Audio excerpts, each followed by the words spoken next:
जड़ तक पहुंचने के लिए लखनऊ में मैराथन बैठक हुई।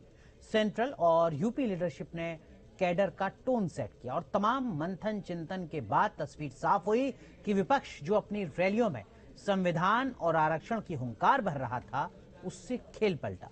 बीजेपी आरोप लगा रही है कि इंडिया गठबंधन ने झूठा नैरेटिव चलाकर डर फैलाया कि बीजेपी आएगी तो संविधान बदल दिया जाएगा। इसके जवाब में अब बीजेपी डोर टू डोर अभियान चलाने जा रही है, क्योंकि सामने 10 सीटों के उपचुनाव हैं और आगे 2027 का नंबर।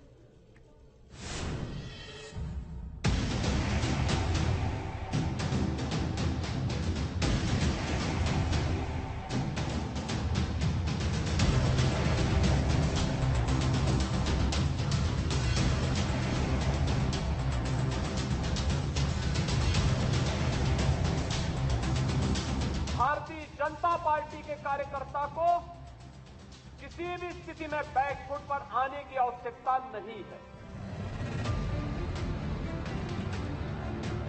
लोकसभा चुनाव में यूपी ने सबसे ज्यादा चौंकाया। 2 लड़कों की जोड़ी यानी राहुल और अखिलेश की चुनावी केमिस्ट्री ने बड़ा उलटफेर किया, तो झटका खाने के बाद बीजेपी सतर्क हो गई है। 24 घंटे पहले लखनऊ में यूपी बीजेपी कार्यसमिति की बैठक हुई। इसमें राजनीतिक प्रस्ताव पास किया गया कि आखिर बड़ा वोट बैंक हाथ से कैसे छिटक गया। तो मंथन चिंतन के बाद बीजेपी इस नतीजे पर पहुंची कि आरक्षण और संविधान पर विपक्ष के फैलाए नैरेटिव ने नुकसान पहुंचाया। विपक्ष ने संविधान बदलने और आरक्षण खत्म करने का झूठा नैरेटिव चलाया। विपक्ष के नैरेटिव ने दलित पिछड़े वर्ग के बड़े तबके को बीजेपी से दूर किया। इसके चलते यूपी में बीजेपी को नुकसान का सामना करना पड़ा।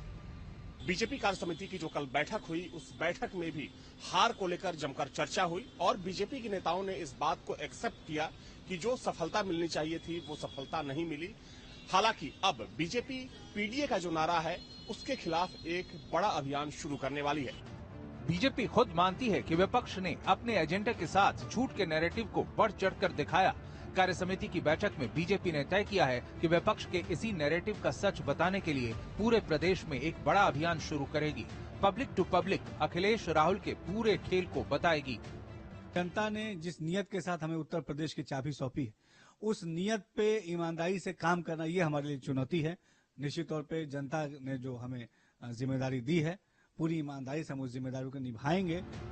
दरअसल इस बार चुनाव में अखिलेश यादव ने MY फार्मूले की जगह पीडीए का बैनर तैयार किया था और संविधान की किताब के साथ राहुल के संवाद ने खोए जनाधार को जोड़ने का काम किया। संविधान की बिसात पर विपक्ष बड़ी हुंकार भर रहा था कि चुनाव के बीच अयोध्या के बीजेपी प्रत्याशी लल्लू सिंह और उसके बाद मेरठ के प्रत्याशी अरुण गोविल के संविधान पर दिए गए 2 बयानों को विपक्ष ने बड़ा मुद्दा बनाया था।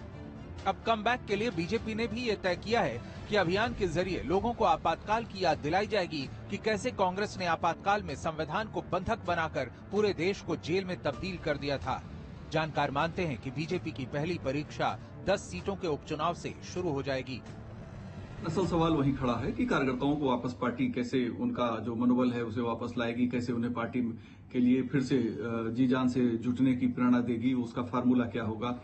यूपी में बीजेपी ने 80 में 80 का टारगेट सेट किया था, मगर नतीजों में न सिर्फ सीटें घटी बल्कि वोट शेयर भी 2019 के मुकाबले 8% कम हो गए।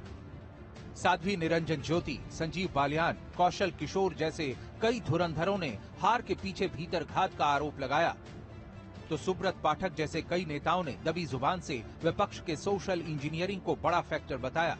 सभी उम्मीदवारों से फीडबैक लेने के बाद लखनऊ में कार्य समिति की बैठक हुई थी। विपक्ष इसे बीजेपी के अंदर खींचतान का दावा कर रहा है।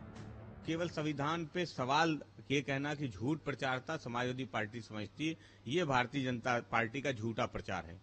चुनी हुई सरकारों को गिराना, विपक्षी नेताओं को जेल भेज देना, उनके खिलाफ जांच मुकदमे करना। लोकसभा के बाद यूपी में पहला चुनावी टेस्ट होने जा रहा है। 10 सीटों पर उपचुनाव के लिए अगले महीने बिगुल बज सकता है। इसमें नजरें होंगी कि क्या 10 का दम दिखाकर बीजेपी कमबैक करेगी या फिर 2 लड़कों की जोड़ी विनिंग मोमेंटम को रिपीट करेगी।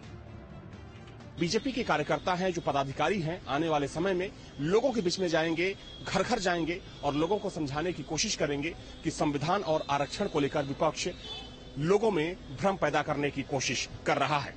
वीडियो जर्नलिस्ट बकराना के साथ अविनाश सिंह, न्यूज नेशन, लखनऊ।